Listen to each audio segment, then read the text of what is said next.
परमेश्वर की स्तुति हो। परमेश्वर ने आज के दिन का हमसे वादा किया है, लेकिन वे पुस्तकें रोमियो की पुस्तक अध्याय 8 पद 30 से भिन्न है। उसमें लिखा है, यदि परमेश्वर हमारे साथ है तो कौन हमारे विरुद्ध हो सकता है। इसलिए यदि हम आज के वादे को देखें तो परमेश्वर स्वयं हमसे क्या कह रहा है? मैं तुम्हारे साथ हूं, कोई तुम्हारे विरुद्ध नहीं है। लेकिन यदि हम अपने जीवन में बहुत से लोगों को देखें तो क्या बात है? आज भी यद्यपि हम जानते हैं कि प्रभु यीशु हमें क्षमा करेगा, फिर भी जब हम कोई पाप करते हैं तो हमें अपराध बोध होता है। इसीलिए हमें लगता है कि वो हमारा शत्रु बन गया है।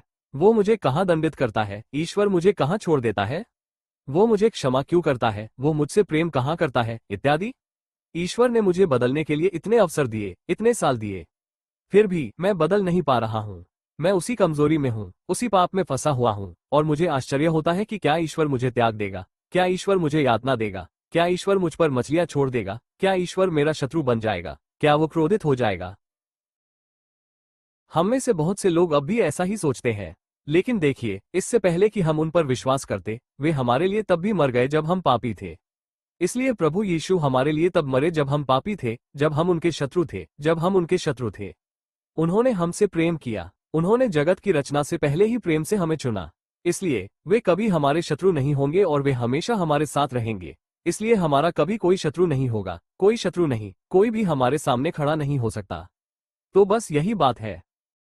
याद रखें, हम चाहे कितनी भी गलतियां करें, चाहे कितने भी पाप करें, अगर हम ये सोचते हैं कि पवित्र होकर परमेश्वर के पास आना ठीक है, तो ऐसा हमारे पूरे जीवन में कभी नहीं होगा। केवल उनके पास आने से ही हम पवित्र हो सकते हैं, केवल उनके पास आने से ही हम धर्मी हो सकते हैं, केवल उनके पास आने से ही हमारा उद्धार हो सकता है। इसलिए सब कुछ उन्हीं के द्वारा होता है, इसलिए हमें उनके पास आना होगा। लेकिन अगर हम ये सोचते हैं कि कुछ करके हम उनके पास आ जाएंगे, तो ऐसा नहीं है।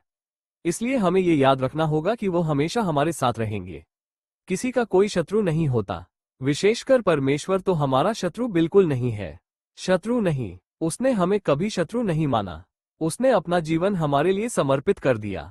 वो हमारे लिए क्रूस पर मर गया। वो निश्चित रूप से हमारे हर पाप या गलती को क्षमा करेगा। इसलिए हम निडर होकर उसके पास आ सकते हैं। हम निडर होकर उसकी कृपा के सिंहासन के पास जा सकते हैं। चाहे हम किसी भी पाप में फंसे हो या किसी भी कठिनाई में फंसे हो, वो हमें हर समस्या से बाहर निकाल देगा। वो हमें आशीष देता है। वो हमारा सिर थामे रखता है। वो हमें धर्मी और पवित्र बनाता है।